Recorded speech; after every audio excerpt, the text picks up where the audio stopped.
El documental es un género cinematográfico no ficcional que trabaja con la realidad, personas, lugares, hechos, imágenes y sonidos reales. Pero eso no significa que muestre la realidad de manera completamente objetiva, porque el director decide qué mostrar, cómo filmarlo y cómo organizarlo mediante el montaje. El documental existe desde los comienzos del cine. Algunos ejemplos importantes son Nanook, el esquimal, de Robert Flaherty, El hombre de la cámara, de Dziga Vertov, y en Argentina, Tiré de Die, de Fernando Birri, y La hora de los hornos, de Fernando Solanas y Octavio Getino. Sus principales características son el uso de imágenes y sonidos reales, entrevistas, material de archivo, narración en voz de off y un guión que puede modificarse durante el rodaje.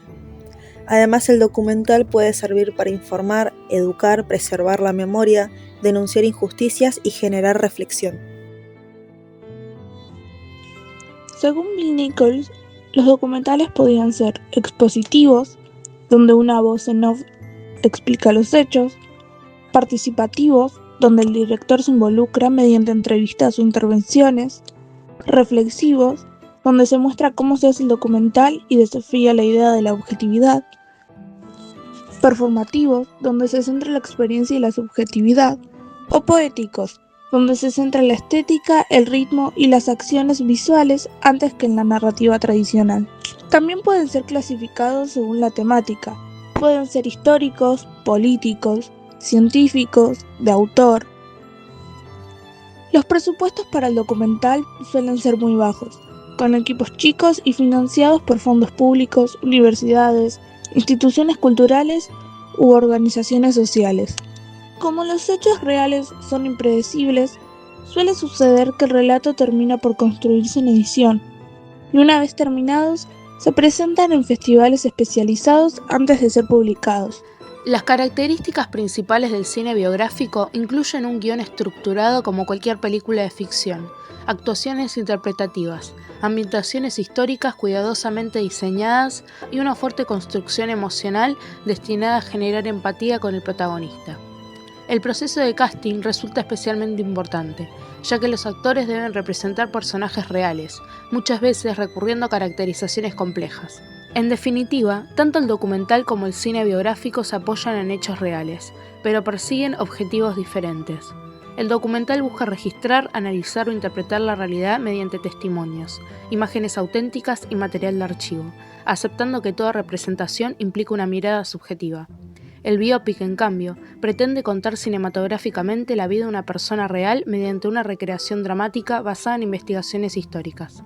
Mientras el primero construye su relato a partir del registro directo del mundo, el segundo reconstruye ese mundo mediante la ficción. Let them eat cake. That's such nonsense. I would never say that.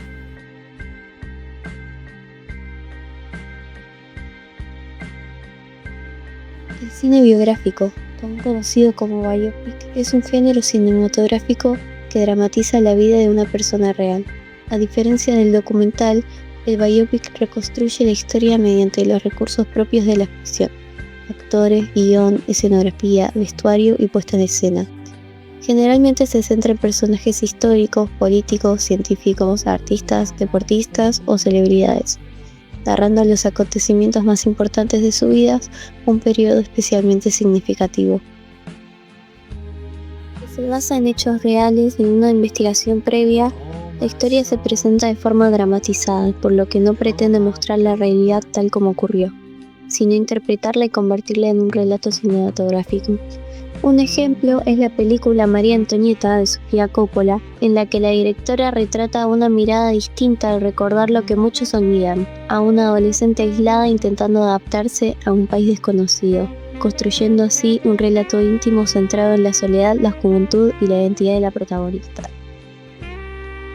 Dentro del género existen diferentes variantes. El biopic clásico recorre gran parte de la vida del personaje, desde su infancia hasta su muerte o sus últimos años, como ocurre en Grand Hill o Frida. El biodrama parcial se concentra únicamente en una etapa específica de la biográfica, mientras que el docudrama mezcla dramatizaciones con un estilo cercano al documental para recrear acontecimientos históricos. También existen autobiografías filmadas, en las que el propio protagonista participa en la narración de su historia, así como documentales o falsos documentales biográficos, que imitan el formato documental para cortar la vida ficcional de un personaje con fines humorísticos o sarcásticos.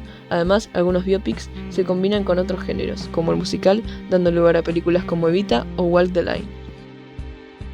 El cine biográfico parte de hechos reales, pero presenta varios debates éticos. Uno de los principales es hasta qué punto se pueden modificar esos hechos para hacer la historia más entretenida. Por ejemplo, algunas películas eliminan acontecimientos, simplifican procesos o cambian el orden cronológico para mejorar el ritmo de la narración. También existen debates sobre el derecho a la imagen y el consentimiento, especialmente cuando las personas representadas o sus familiares todavía viven. Otro tema es la elección de actores que pueden no compartir el origen étnico, cultural o las características físicas del personaje real. Además, algunos biopics utilizan fotografías, grabaciones y archivos históricos, lo que puede generar conflictos relacionados con los derechos de autor. Por último, también se debate cómo estas películas representan a las figuras históricas, ya que pueden idealizarlas, humanizarlas o, por el contrario, exagerar sus aspectos negativos. Aunque el documental y el cine biográfico trabajan con hechos reales, se diferencian en la forma de representarlos.